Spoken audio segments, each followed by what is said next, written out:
Assalamualaikum warahmatullahi wabarakatuh. Alhamdulillah wassalatu wassalamu ala Rasulillah Sayyidina Muhammad ibn Abdillah wa ala alihi wa sahbihi wa man wala wala hawla wala quwwata illa billah, amma ba'd.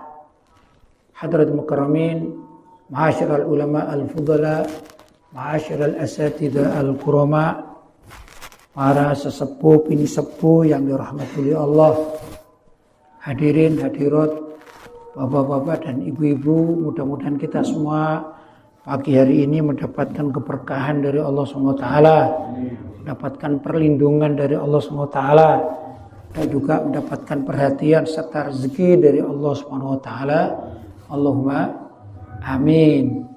Bapak-bapak dan ibu-ibu yang dirahmati oleh Allah, kita berada di tempat yang sangat mulia, yaitu masjidun min masajidillah, salah satu masjid walaupun dalam proses, tapi namun niatnya untuk masjid. Insya Allah tempat ini sudah tercatat di hadapan Allah SWT sebagai masjid min masajidillah, dari masjid-masjid di hadapan Allah SWT. Bapak-bapak dan ibu-ibu yang dirahmati oleh Allah, masjid adalah sentral kegiatan di zaman Nabi Shallallahu Alaihi Wasallam.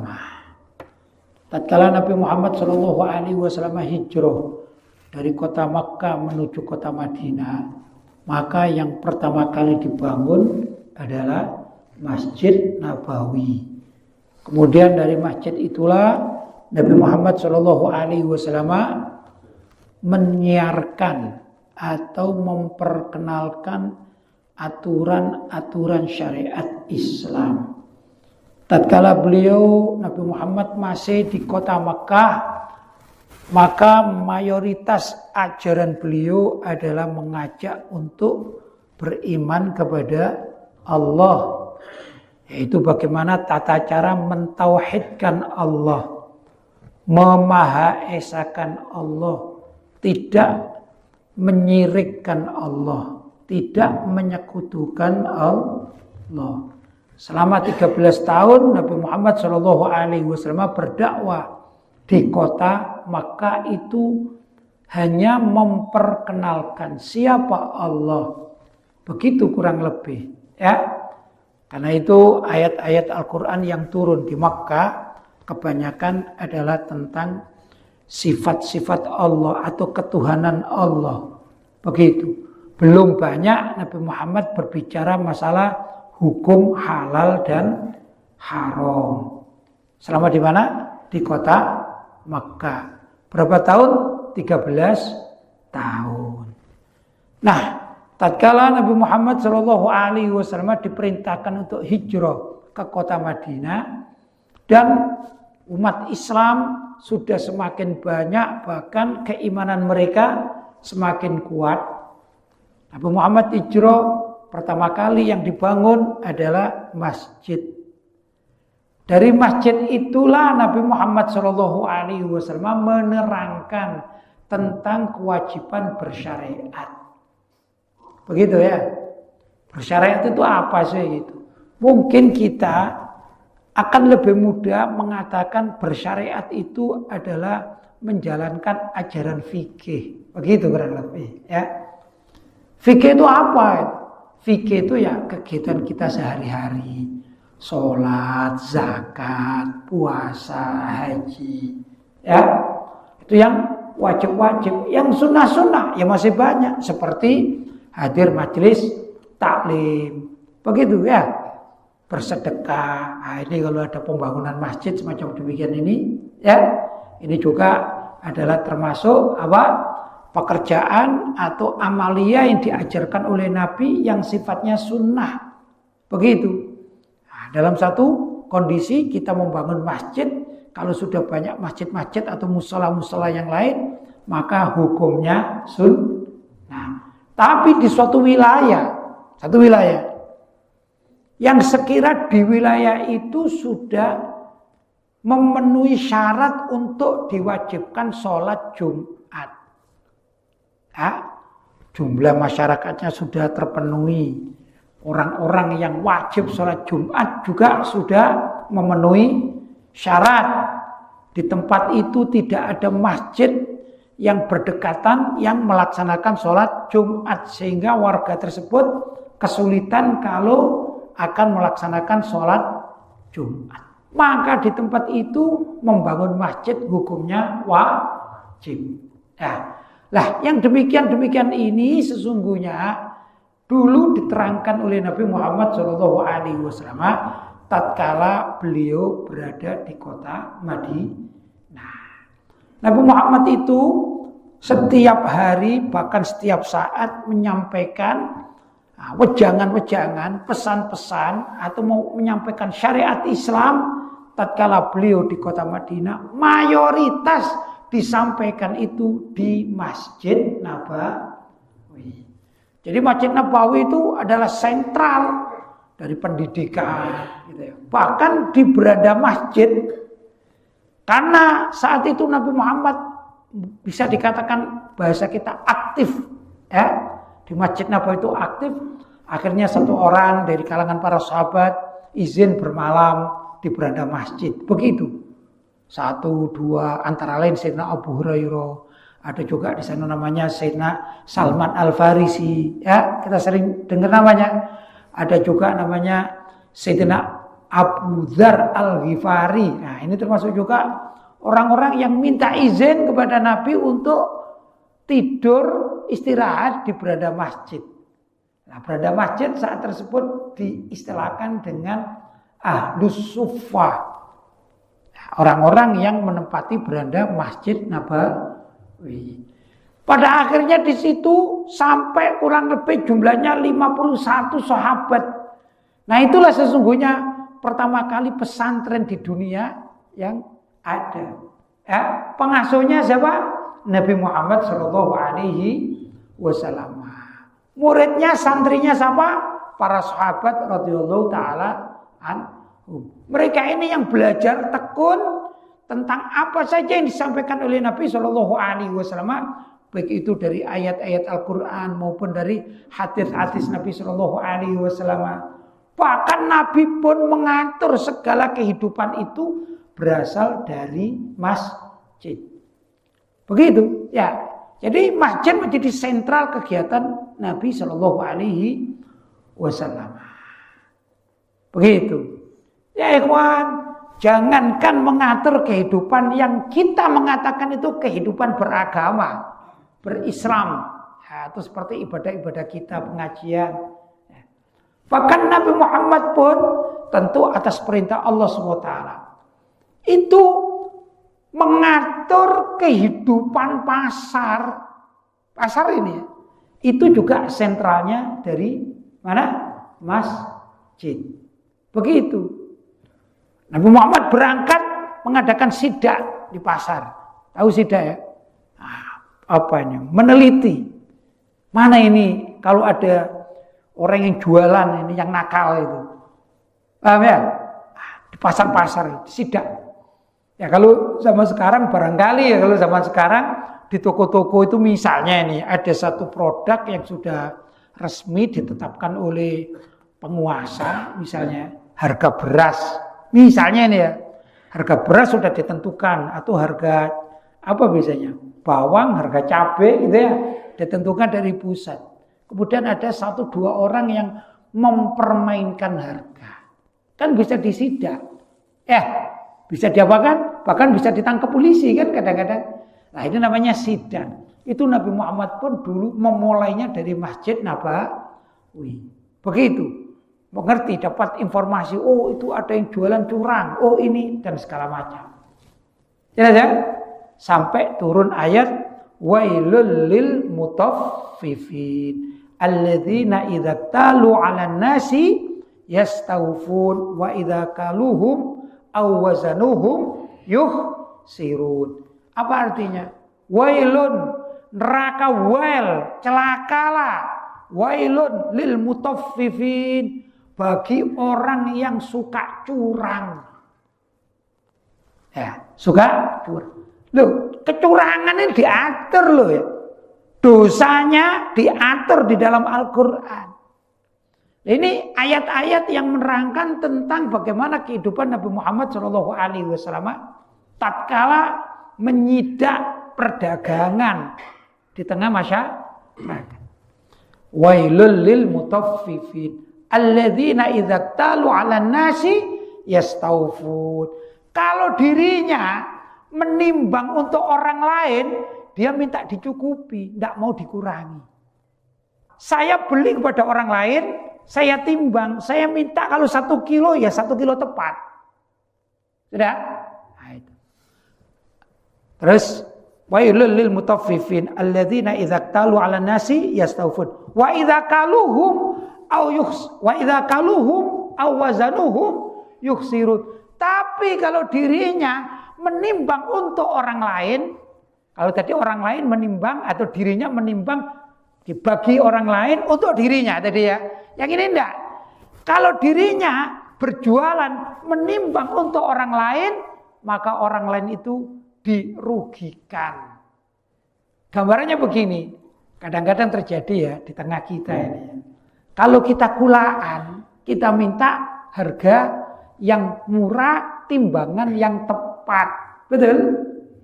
Tapi tatkala kita jualan, kadang-kadang kita curangi, timbangannya dicurangi. Ya, kalaupun harganya tepat, kadang-kadang kan ada itu kalau timbangan zaman dahulu kala itu, ya, yang ada apa? Timbelnya itu, ada timbel, kemudian sebelah sininya yang ada takaran itu, ya, dikasih apa kadang-kadang? Pemberat itu apa, kan gitu kan. Jadi kalau menimbang untuk dirinya minta tepat, kalau menimbang untuk orang lain atau pembeli dikurangi, itu diancam neraka. Namanya neraka wen. Sampai segitu. Lah ini semuanya kehidupan semacam itu diatur dari mana? Masjid.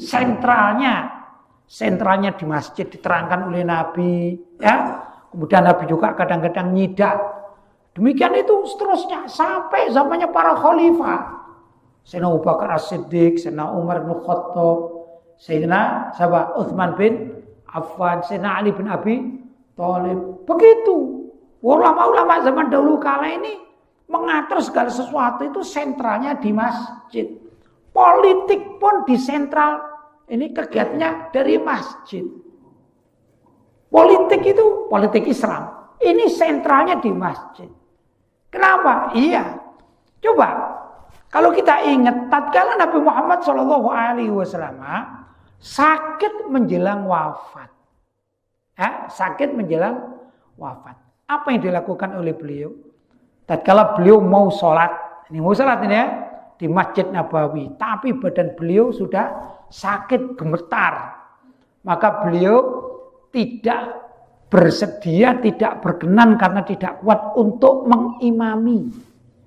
Lantas beliau memanggil Sayyidina Abu Bakar As-Siddiq.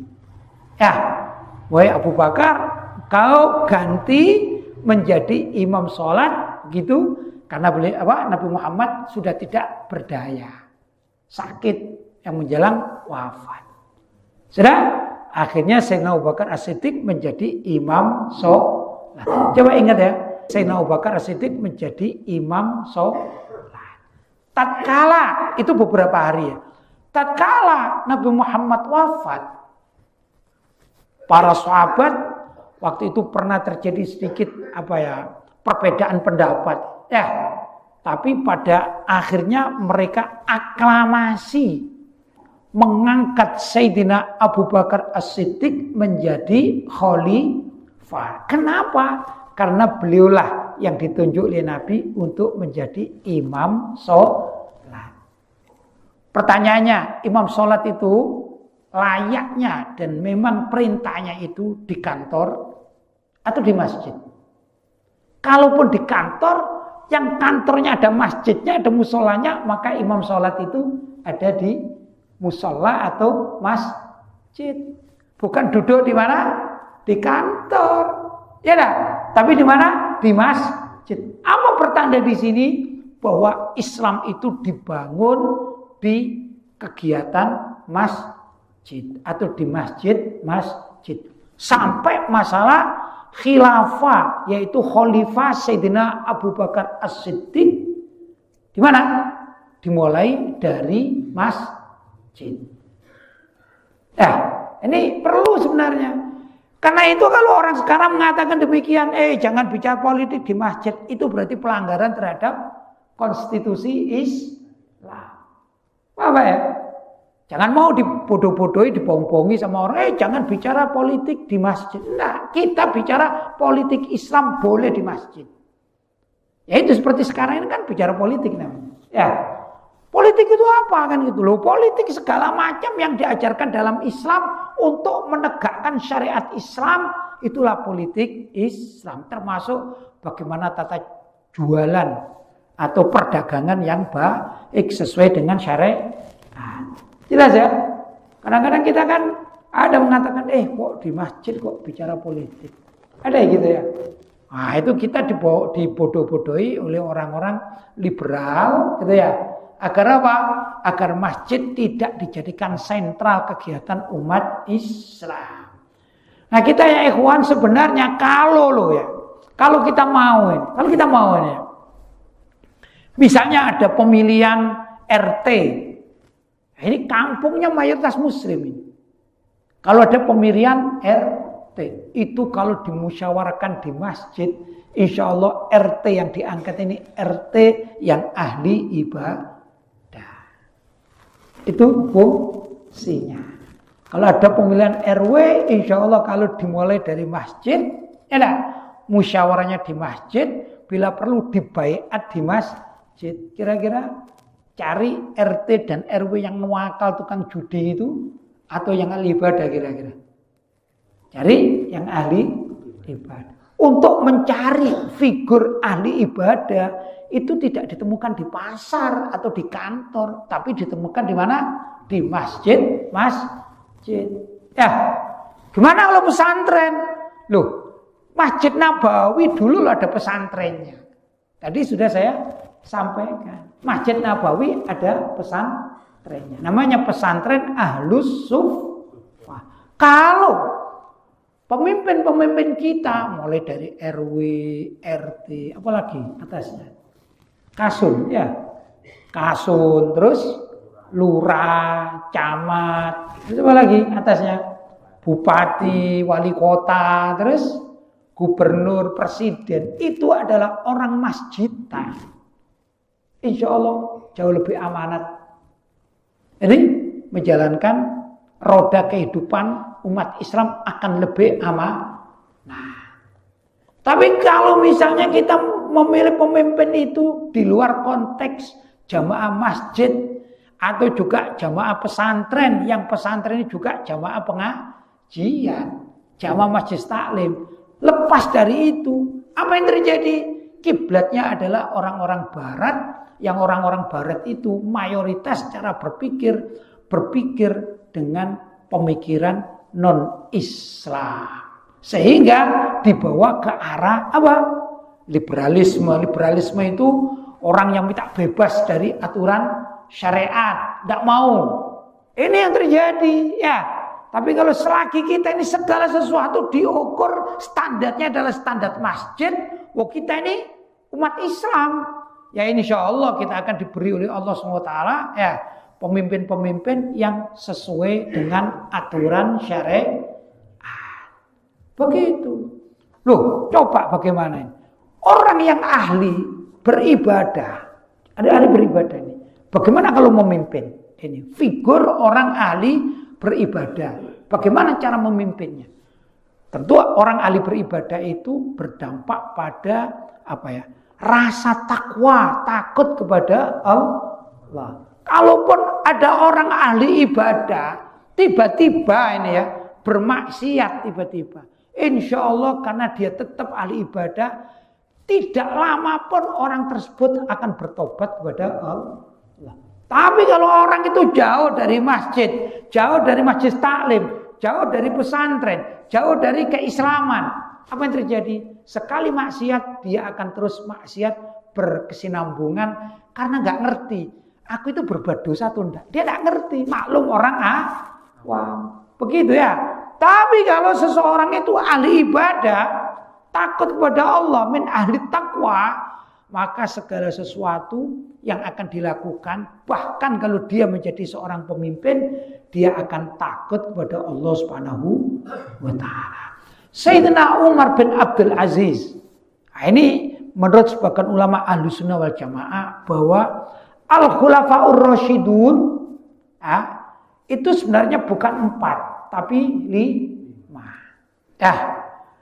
Yang terkenal 4. Kalau kita orang Indonesia biasa mengatakan Khulafaur Rasyidin gitu ya.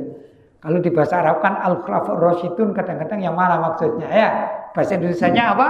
Khulafaur Rasyidin kan gitu ya. Yang terkenal ada berapa?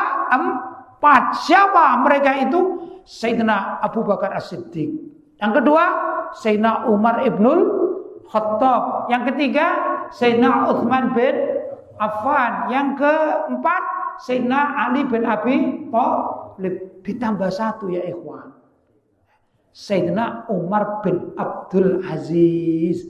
Ini barangkali generasi ya setelah para sahabat itu kurang lebih generasi ketiga keempat begitu ya. Lah Sayyidina Umar bin Abdul Aziz ini itu dulu dalam dinasti Bani Umayyah. Dinasti Bani Umayyah. Tapi luar biasa ini. Seorang yang diangkat menjadi khalifah, kalau zaman tersebut ya mungkin sultan atau raja barangkali begitu ya. Tapi luar biasa. Karena beliau ini ahli ibadah. Beliau ini mengerti keislaman yang kuat. Maka beliau tidak mau menggunakan fasilitas negara untuk kepentingan pribadi. Diriwayatkan suatu saat beliau itu sedang berada di kantor dan sedang menulis administrasi kenegaraan, karena zaman tersebut nggak ada lampu-lampu macam demikian. Lampunya itu lentera dengan minyak. Nah, kalau kita ini apa ini bahasanya ini? Cempluk gitu ya. Lentera ya. Ya cempluk lah gitu ya. Lampu cempluk, lampu templek, lampu damar gitu ya. Kalau kita orang Malang ya.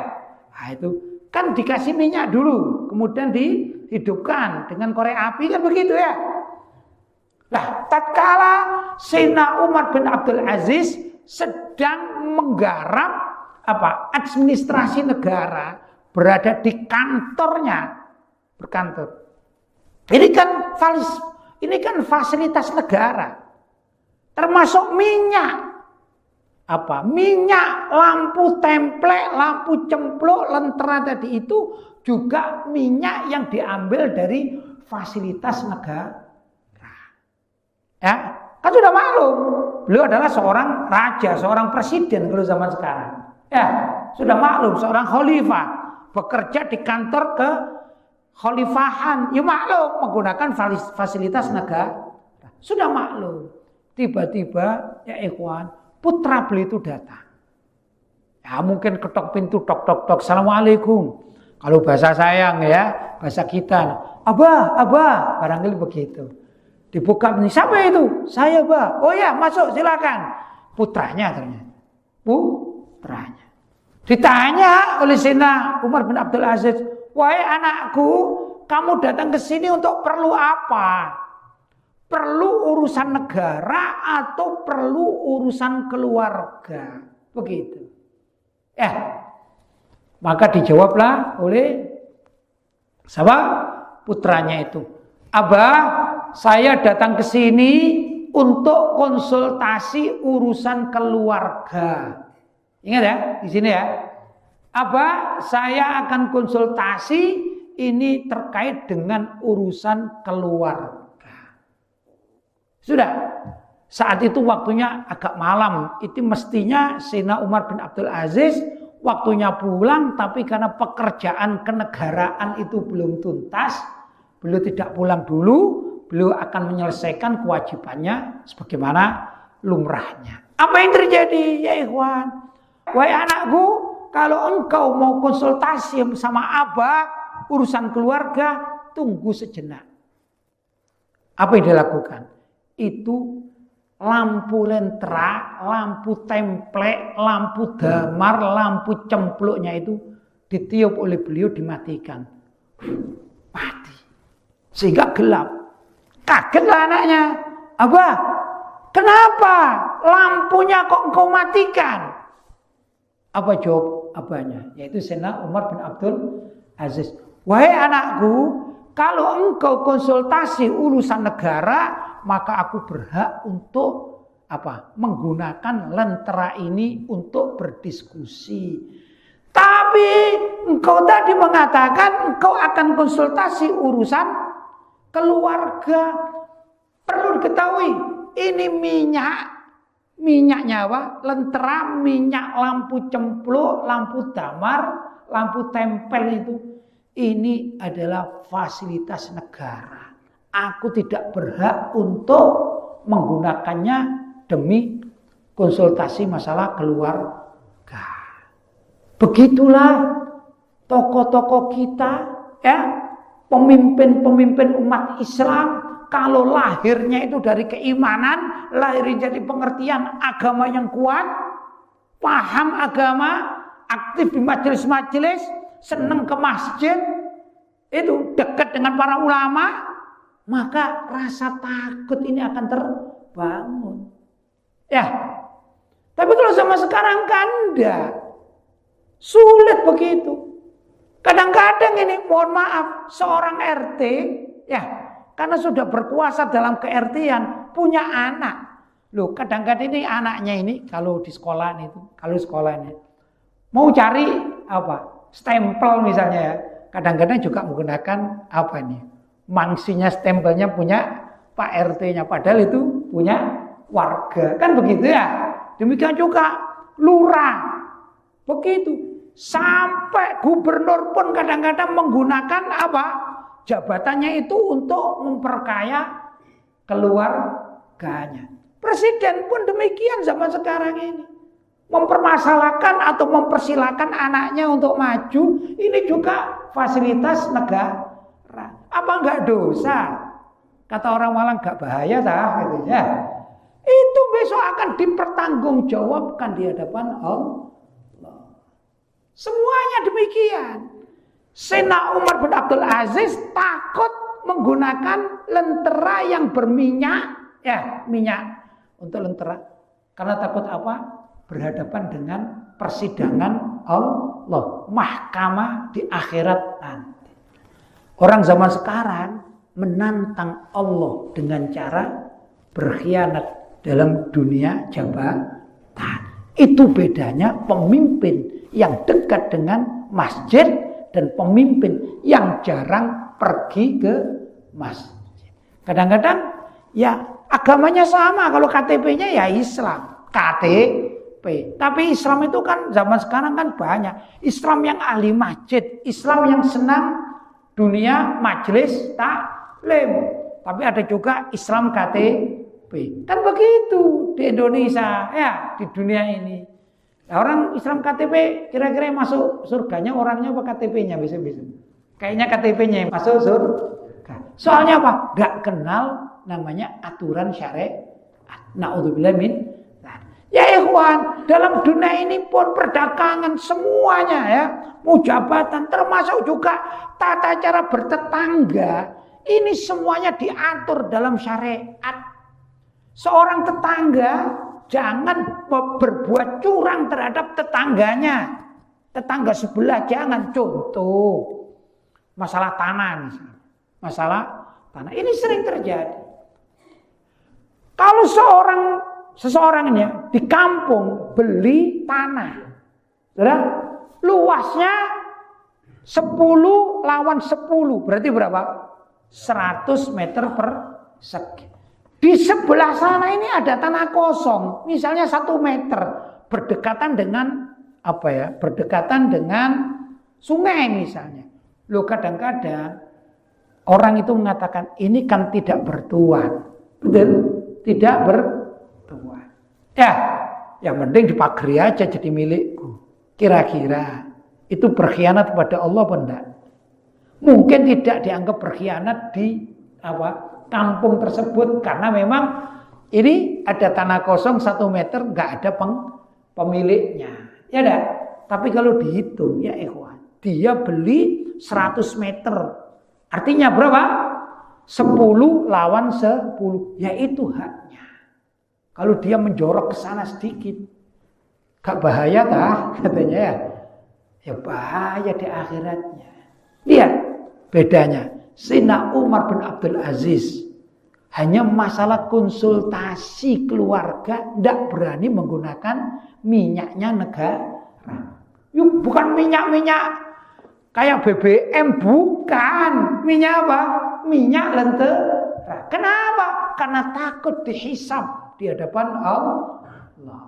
Ya, tidak berani curang. Nah, ini masuk dalam ayat wailun lil mutaffifin. Neraka wela bagi orang-orang yang berbuat curang. Ini ancaman. Jadi walaupun mencuri tanah sejengkal, jangankan 1 meter, tanah sejengkal.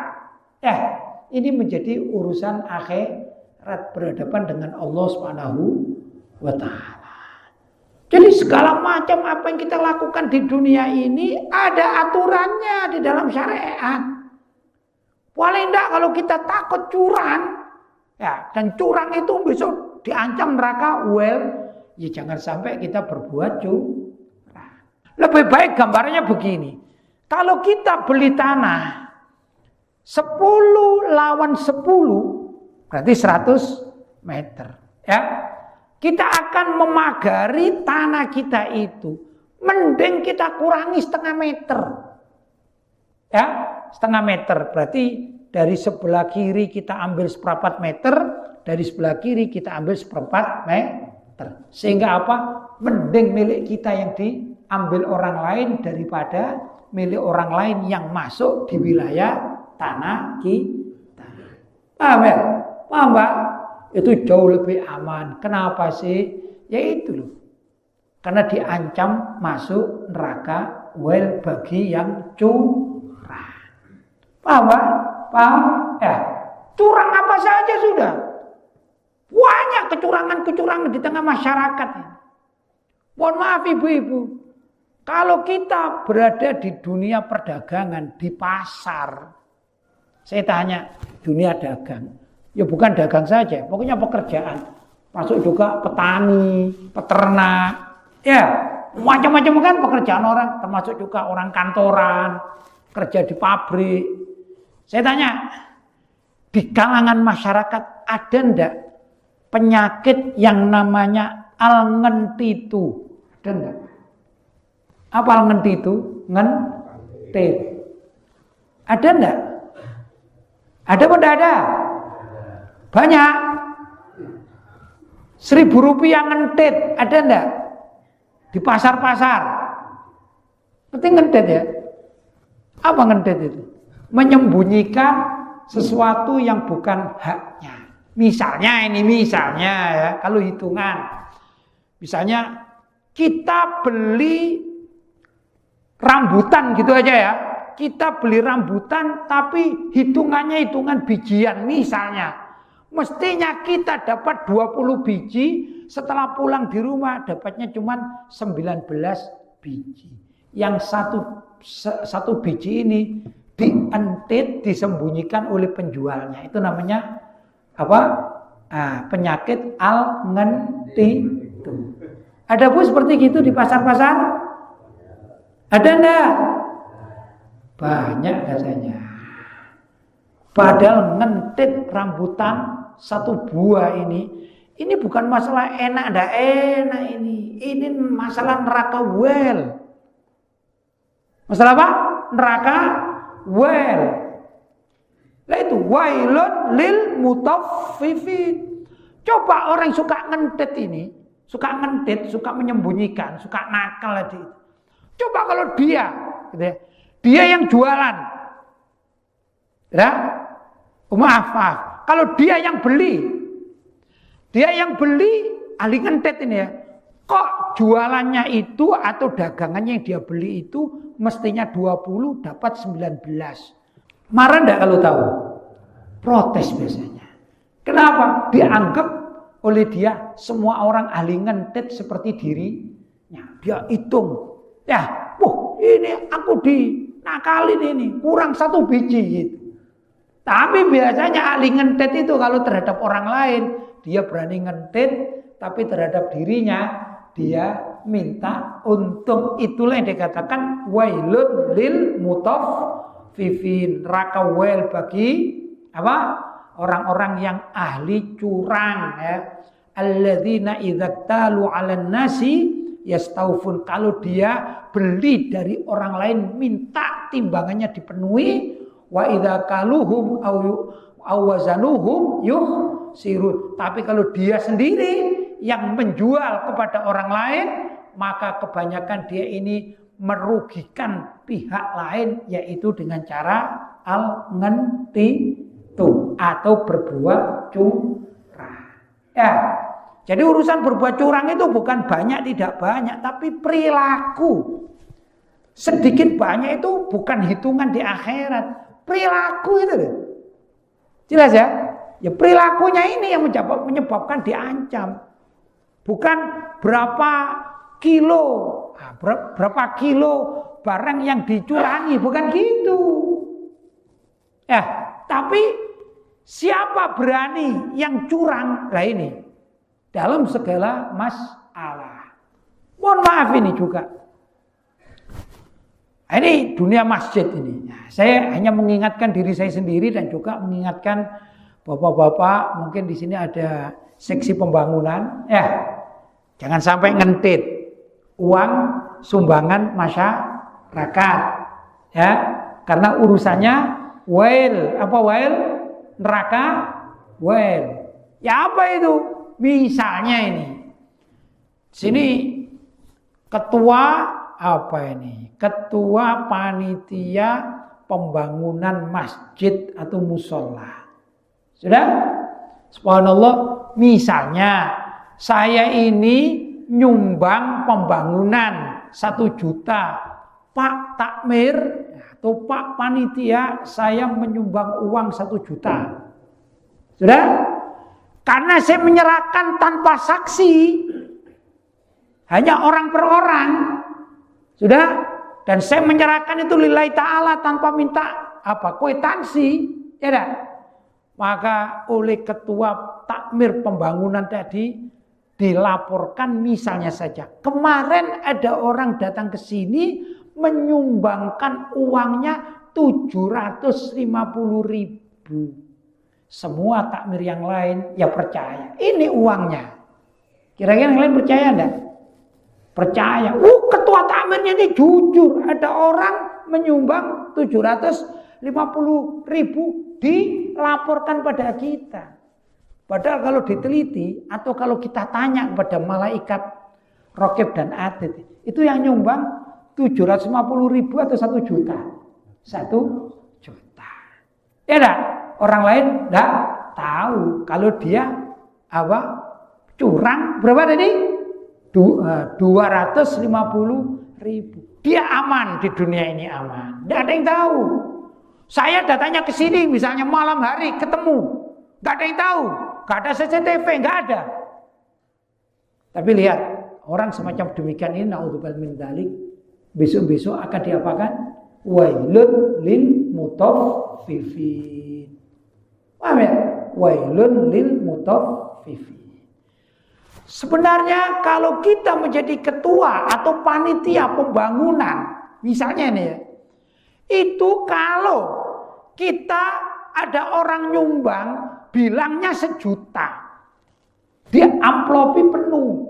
Sudah. Setelah kita buka ternyata isinya 950. Kurang berapa? Kurang 50. Kita sebagai penanggung jawab lah. Mestinya itu. Mumpung orang lain tidak tahu, aku tambahin dengan uangku 50 sehingga laporannya 1 juta. Itu mestinya demikian. Kalau dia bertanya, loh kok enak, aku loh yang kerja di sini, kok disuruh torok? Ya enggak? Kok disuruh rugi? Kita jawab, Bapak nggak usah kerja di sini. Ini urusan masjid, nggak usah. Begitu mestinya kita ya.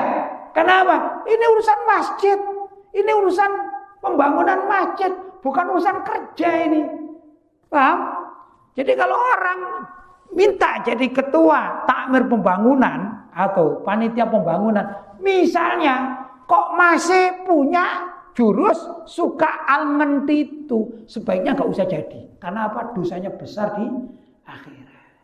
Tapi kalau orang itu memang lillahi ta'ala, jangankan 50.000, bila perlu, wah subhanallah, ini lampunya sudah gak bagus, aku ambilkan uang dari diriku sendiri. Gitu mestinya. Ini namanya bertanggung jawab. Tujuannya hanya untuk kemaslahatan akhirat. Demikian yang dilakukan oleh para ulama-ulama zaman dahulu kala, termasuk pemimpin-pemimpin negara zaman dahulu kala.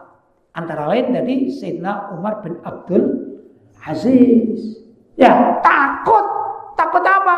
Takut ayat wailun lil mutaffifin. Orang sekarang enggak begitu. Orang sekarang ini la haula wala quwata illa billah. Enggak takut kepada wailun lil mutaffifin. Jangankan ayat ini, satu Quran aja enggak takut.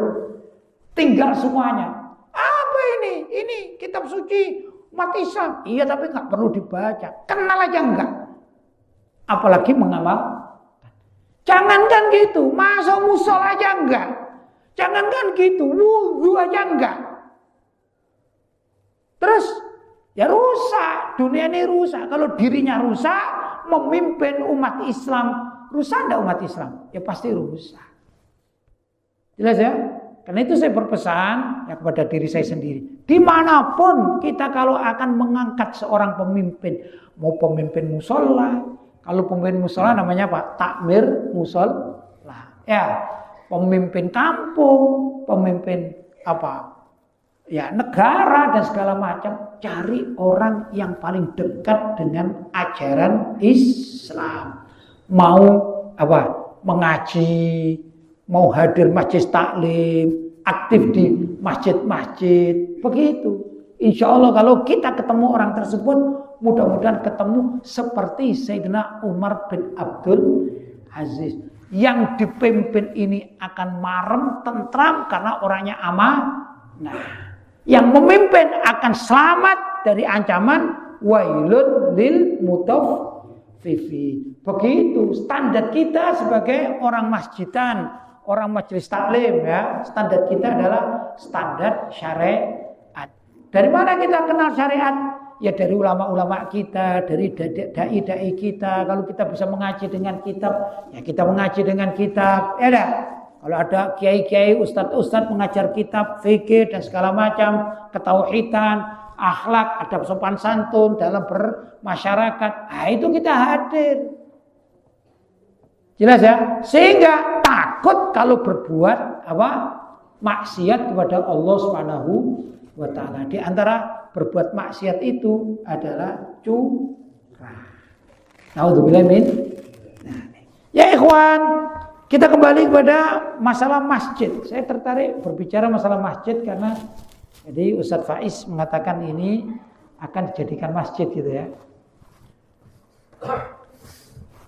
Alangkah baiknya warga sekitar masjid itu senantiasa kalau sholat di masjid. La sholata li jaril masjid illa fil masjid. Kata Nabi SAW, la sholata, tidak sempurna sholatnya li jaril masjid bagi orang yang bertetangga dengan masjid illa fil masjid, kecuali kalau sholatnya itu di masjid. Menurut mazhab Syafi'i, kita yang tetangga masjid ini kalau sholat di rumah tetap sah. Ini misalnya, ini kan ada rumah ya, sebelah sini ada rumah. Gimana kalau kita sholat di rumah padahal tetangga masjid? Sah atau tidak sah? Menurut mazhab Syafi'i tetap sah, tapi sangat tidak baik. Paham? Kalau sholat kita ingin sempurna, hendaklah bagi tetangga masjid itu sholatnya di masjid. Begini loh, sempurna tidak sempurna itu begini. Kalau orang itu sholat hanya ingin sah saja, ya cukup belajar fikih, cukup belajar fikih, kemudian mengamalkan ilmu fikihnya. Itu insya Allah sholatnya bisa sah. Ya, nawaitul wudu'anya sudah benar, usollinya sudah benar. Rokaatnya jumlahnya juga sudah benar. Tapi apakah sholat itu hanya cuma benar atau tidak benar? Bukankah kita sholat ingin diterima oleh Allah Subhanahu wa Ta'ala? Betul? Betul?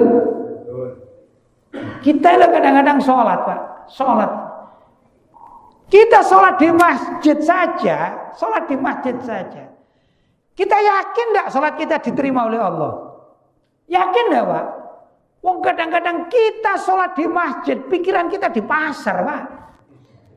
Betul enggak? Betul. Toko kita tutup, azan zuhur kita karena dekat toko meracangan misalnya, kita tutup, Pak. Seret tutup. Kemudian kita pergi ke masjid. Orang lain melihat, Masya Allah Pak Haji itu, Masya Allah Bu Haji itu khusyuk ya. Apa? Lihat. Begitu dengar azan zuhur, tokonya ditutup, langsung berangkat ke masjid. Ini kan bagi kita melihat luar biasa. Betul? Betul? Sedangkan tetangga-tetangganya tokonya masih pada buka. Ya, berarti Pak Haji sama Bu Haji ini sangat luar biasa. Apakah Pak Haji dan Bu Haji yang pergi ke masjid itu kalau sholat di masjid mulai dari Allahu Akbar ingat Allah? Apa ingat gini? Ya Allah, tokoku sudah terlanjur aku tutup, gimana kalau ada pelanggan beli? Kira-kira pikiran kita loh, Pak. Apalagi Bu Hajanya ini baru beli sandal. Bilang sama Pak Haji sandalku rusak. Ya sudah tak belikan baru. Beli baru, Pak. Tanya Pak Haji, berapa ini Pak Haji? 600.000. Wih, sandal aja 600.000. Dibawa ke masjid, Pak. Ya, sudah ditaruh di depan sana. Akhirnya sholat, Pak. Sholat ini. Allahu Akbar. Subhanallah. Rintik hujan. Bers sedikit. Apa yang dipikir? Ya Allah, 600.000 kena hujan. Betul? Betul? Itu kita, Pak. Padahal sudah berangkat ke masjid.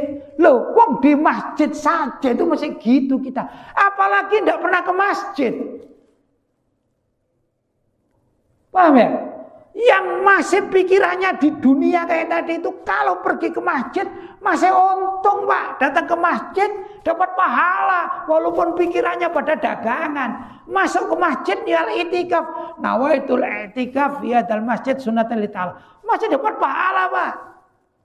Walaupun waktu sholat pikirannya kemana? Mana? Yang ini sudah tidak mau ke masjid. Pikirannya kemana-mana. Ya, gimana ini kelak menghadap Allah? Bahkan kadang-kadang ada seorang warga kampung tidak pernah ke masjid sama sekali. Ke masjidnya cuma minta diantarkan orang banyak, Pak. Kapan? Waktu mati, Pak. Minta diantarkan orang banyak. Itu mestinya takmir masjid bilang, kalau kamu tidak mau ke masjid, besok kalau mati, kalau mau sholati, berangkat sendiri dari rumahmu. Gitu mestinya. Gak usah diantarin, suruh berangkat sendiri. Karena dikatakan oleh Nabi, la sholata li jaril masjidi illa fil masjid. Tidak dianggap sempurna sholatnya bagi tetangga masjid kecuali kalau si tetangga masjid itu sholatnya di masjid baru dianggap sempurna. Alhamdulillah masih dianggap sempurna. Kita mau ke masjid walaupun pikiran kita kemana-mana. Ya dah. Wah, kalau ada orang sudah ahli ke masjid, luar biasa rajin ke masjid, kemudian kalau sholat, dia tinggalkan segala macam kehidupan duniawi, ya dah. Ini sangat luar biasa. Ulama-ulama zaman dahulu kala.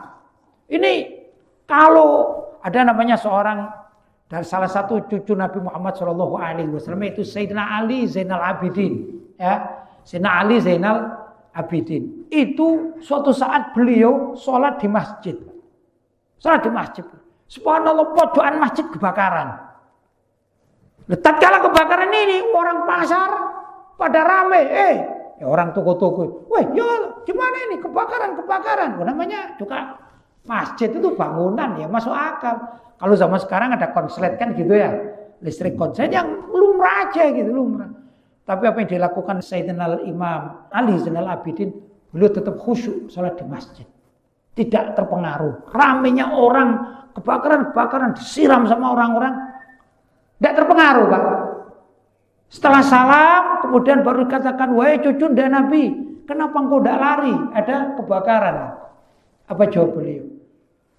Itu api cuman kecil. Aku ini takut kepada api neraka.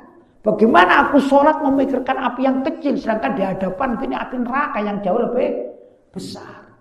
Lupa Pak, ada kebakaran, lupa. Ingatnya api neraka. Kalau aku tidak sholat, kalau aku keluar dari sholat, gimana besok aku kalau menghadap Allah? Jangan-jangan aku dimasukkan neraka. Itu orang zaman dahulu. Kalau kita kira-kira Pak ada keributan, ya, kebakaran, kira-kira apa Bu? Lari duluan, ya, lari duluan. Itu kualitas keimanan kita. Makanya sejelek-jelek apapun kualitas keimanan kita, kalau kita masih seneng di masjid, di musola, di majelis taklim, di pesantren, insya Allah tertolong insya Allah. Ya, karena dalam satu kumpulan diterangkan begini. Bagaimana kalau jamaah masjid ini sholat semuanya ini gak khusyuk Pak? Kan mungkin terjadi ya. Maka kalau di situ misalnya saya sebutkan 40 orang sholat gak ada yang khusyuk, pikirannya ke pasar, toko, tukang, segala macam ya pikirannya ya. Ada satu yang khusyuk, maka 40 orang yang tidak khusyuk itu ditanggung oleh orang khusyuk ini dan diterima sholatnya. Begitu Pak. Kita tidak tahu di antara kita. Saya pun mohon maaf, bukan berarti karena saya pandai bicara, mungkin gampangnya saya ini ustadz, pasti khusyuk, belum tentu. Ya enggak? Belum tentu. Mungkin di antara bapak-bapak ini jauh lebih khusyuk daripada saya. Itu sangat mungkin. Maka kalau saya sholat di sini, ya di masjid sini, seperti tadi jadi imam sholat subuh ya, mungkin saya tidak khusyuk, tapi bapak yang sholat di sebelah sana ini khusyuk. Lah itu menyebabkan sholat saya pun diterima oleh Allah SWT, dapat syafaatnya orang yang khusyuk. Itulah pentingnya sholat berjamaah, terutama di dalam masjid. Jelas ya bapak-bapak, ibu-ibu ya. Kita yang ada di dekat masjid, di mana sholatnya? Di masjid atau di rumah? Di masjid atau di rumah? Alhamdulillah tadi saya lihat sholat jamaah subuh agak lumayan. Mungkin karena ada pengajian ya. Kalau besok kira-kira berapa Ustaz Faiz? Berapa soft? Kalau sini penuh. Oh, yang penuh ibu-ibunya. Yang itu sama salat subuh ya. Alhamdulillah. Kalau zuhur? Oh, saya kira berarti sholatnya yang wajib subuh saja di sini Pak. Yang zuhur enggak begitu wajib ya. Ya itulah wajah kita ini seperti itu. Kita kadang-kadang takut menghadap Allah, ya Allah gimana. Tapi bapak-bapak yang misalnya ngantor ke pasar segala macam, kalau di tempat kerjanya ada tempat sholat, ayo sholat di situ ya. Jangan sampai enggak. Ini karena sholat diperintahkan itu bukan cuma subuh, maghrib sama isya. Itu kan lagunya orang Jawa kan. Sholatnya apa? Subuh, maghrib sama isya. Itu pun isya kalau nggak capek. Kadang-kadang pulang dari masjid maghrib itu masih rajin ya. Kalau maghrib ya biasanya ya masih banyak. Begitu isya, aduh capek juga, baru pulang. Sudah balik lagi ke masjid. Kan gitu banyak kan. Ya, kalau kita masih bisa sholat berjamaah, ayo sholat berjamaah. Insya Allah sholat kita akan diterima oleh Allah Subhanahu wa Ta'ala. Bapak-bapak dan ibu-ibu, barangkali ini dapat saya sampaikan. Mudah-mudahan apa yang saya sampaikan ini bermanfaat. Demikian, wassalamualaikum warahmatullahi wabarakatuh.